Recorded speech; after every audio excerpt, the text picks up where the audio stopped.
Okay. Hello, good morning and welcome to When Tomorrow Comes. This is ICNI's regular look at the world of planning, development and the built environment.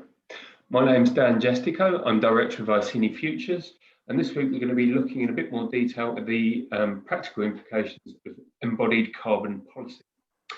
This week we've got a stellar lineup for you. I'm lucky enough to be joined by John Davies, who's Head of Sustainability over at Derwent London. Morning, John, how are you? Morning, Dan. Very well, thank you very much, and looking forward to the session. Glad you could make it. We've got Grace Wildman, who's one of our futures consultants who penned this week's email. How are you, Grace?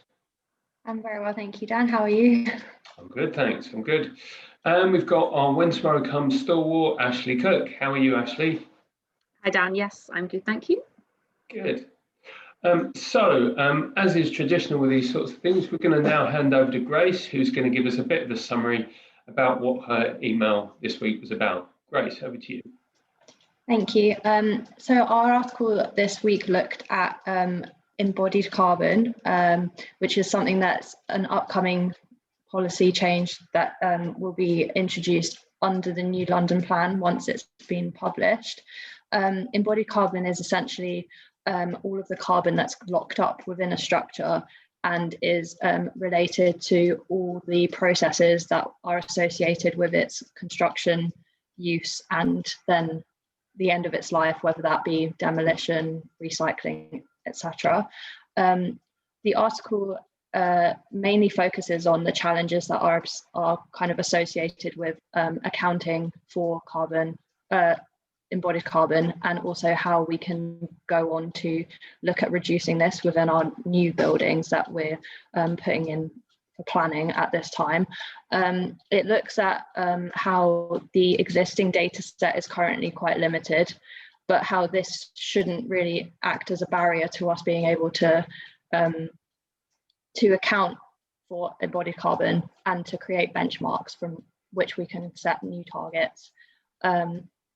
And it just kind of discusses the challenges that are associated with that. Okay, brilliant. Thank you, Grace. Good summary.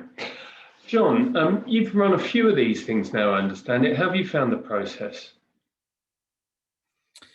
Yeah, in terms of embodied carbon assessment, we've been, as a business, undertaking them since 2013, so a little while now, and sort of it's a mandatory exercise that we ask of all our major developments and refurbs, and we're now trickling that down even into the smaller refits and repositions now. So it's getting down to a fairly sort of granular approach now, primarily driven by our new net zero carbon ambitions. So we want to get even further into the detail on embodied carbon specifically. Okay, and how have your project teams adapted to being able to provide you with the right sort of level of data to undertake these assessments, particularly at the early design stages? Yeah, I think, I suppose I've had the benefit of seeing a lot of the embodied carbon stuff emerge from the very early days, let's just say, to where we are today. And it's improved a lot, and particularly around trying to get agreement over how you approach calculating embodied carbon. I still think that there's obviously there's still some discrepancy out in the marketplace as to what good looks like, but let's just say that I think we are relatively mature, or have matured to the point now where we've got a good level of consistency, and the data is coming along all of the time. There's still a few grey areas. There's certain elements of a building which are still quite difficult to categorically pin down in terms of embodied carbon and the data. But our design teams, they've worked, very well, with, in terms of, procuring the data, whether it's, EPDs from a manufacturer or first principle data from materials and products. It's been reasonably good, and we have a reasonably good level of consistency across the board now in terms of our schemes. So I think we're in a lot better place than we were, say, 10, 15 years ago when we were looking at this, and it really was a niche enterprise. Okay, interesting. And over to you, Ashley. I want to ask you a planning question, if that's okay. So this is because I'm not a planning expert, and I'll freely admit that. So this is kind of in the draft London plan that hasn't yet been fully adopted. So to what extent can local authorities and the GLA require people to undertake these embodied carbon assessments if they're not going to do them voluntarily? So this is a bit of a muddy area, I think, because for quite some time, the GLA has been saying that their draft London plan carries significant weight, and that as it moves further forward in the process of being adopted, then the weight that should be applied to it increases. We are now at a stage where really we are close to a publication, or at least we all hope we are, given they have just recently published the intend to publish version. So I would say that we are getting into a position where local authorities can apply, the weight of this document quite heavily and request that schemes are carrying out embodied carbon assessments. Now, saying that, I was recently part of a Lambeth planning committee where it's quite a controversial development in Lambeth, not that we're working on, this is another scheme, but it was the Hondo development in Brixton. And this was the first time I'd seen at a planning committee that embodied carbon was discussed. And, the members of the committee took the view that it's in the draft London plan, but we want to see evidence that this has been considered through your scheme. It's obviously such a technical area.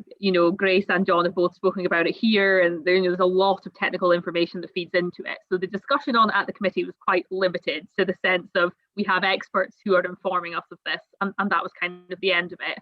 But what I thought was interesting is that even though the draft London plan is not adopted, that scheme, it received a resolution to grant on the basis of a number of different there's the section 106 and everything, but also there was an informative that's going to be on the decision notice, which requests that the scheme must show that it can carry out an embodied carbon assessment and meet the standards. So I thought that's quite interesting. They've not done it as the sort of planning conditions, so it's a bit different. But yeah, it's clearly something that they are putting a bit of weight on, and especially in these very significant schemes, asking them to consider. And that was obviously right at the end of the process of that development. It wasn't something they were asked to do in the beginning. It was kind of an add-on right at the end. So yeah, definitely something that's being thought about, which is a good thing, I think. Yeah, definitely. I mean, obviously, the more we can do to reduce the embodied carbon in our built environment, our buildings, our structures, and then that's obviously got to be a good thing for climate change. So, Grace, what are some of the measures we can undertake to reduce the embodied carbon in our buildings and structures and infrastructure? So kind of from the earliest stages of a development, I would say looking into the materials that you're employing, trying to source local materials, materials that don't have a lot of kind of carbon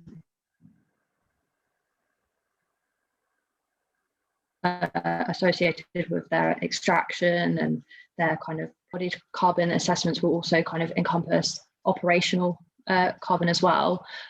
Looking at increasing fabric efficiencies and reducing energy demand in use will also help with reducing the embodied carbon associated with our buildings. And then from an end of life perspective, anything that can reuse materials and prevent them from kind of going to landfill and no longer being used, that will also help with not only reducing the embodied carbon associated with that building, but also any building that those materials then go to be used in. Okay, thanks. John, have you got any top tips for reducing embodied carbon that you come across? I think the easiest place to start is to reuse what you've got if you can. I think that's the sort of the first principle approach, and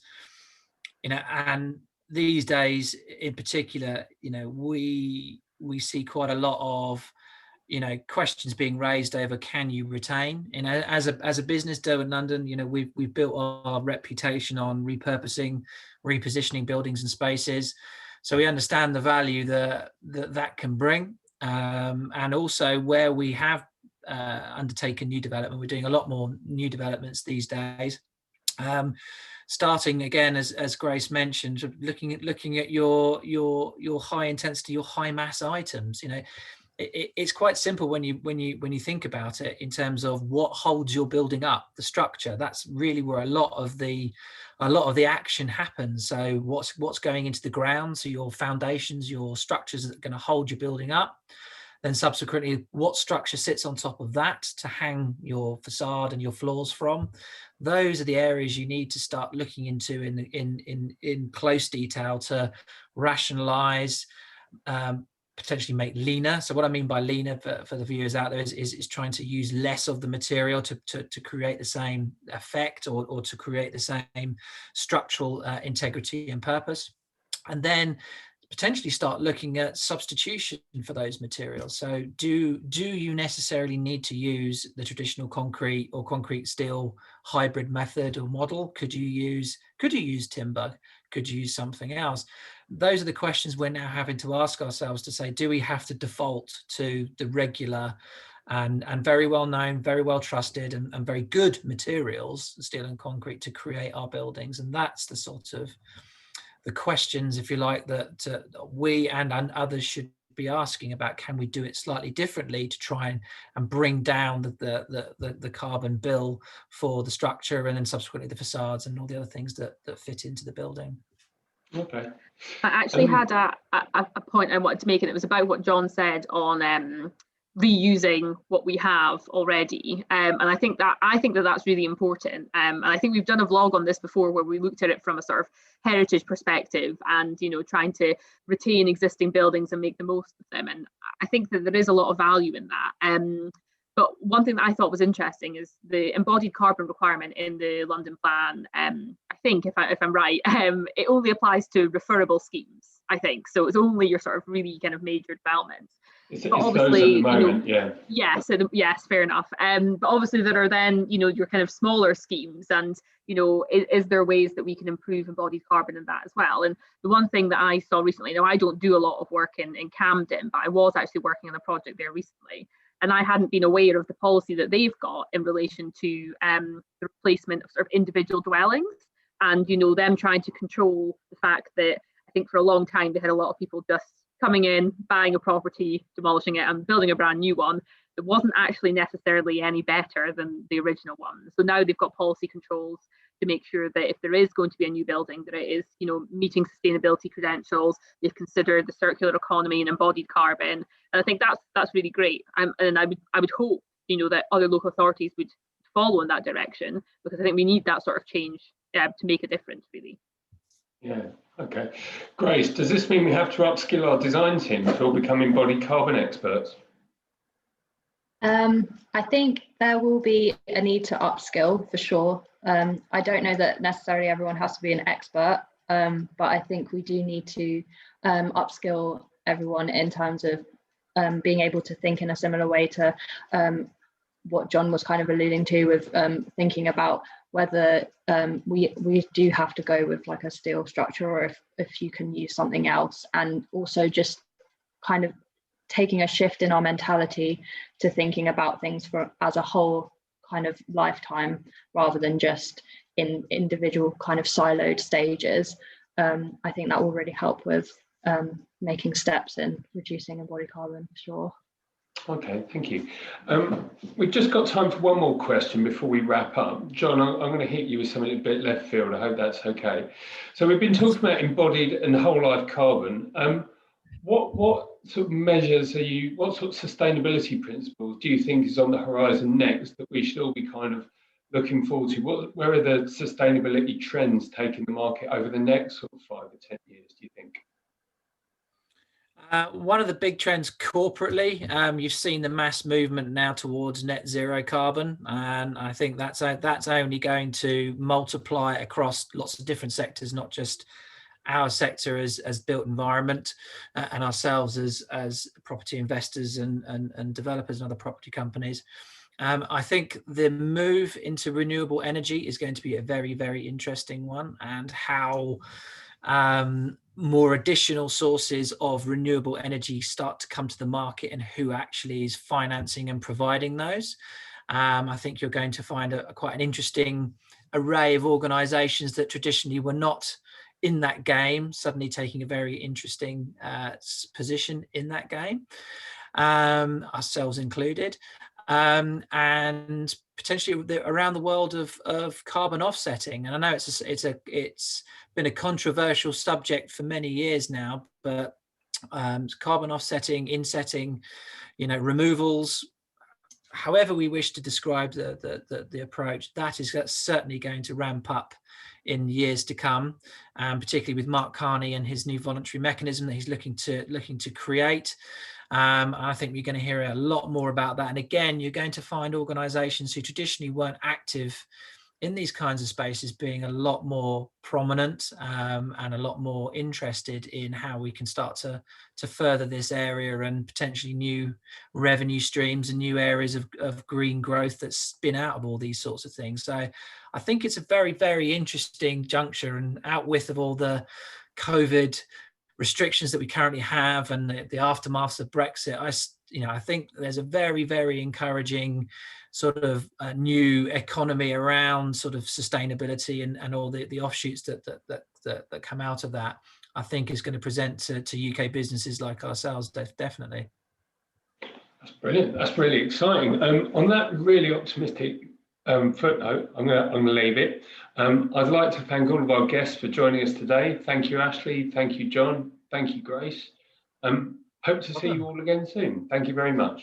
Goodbye. Definitely. Thanks, Dan.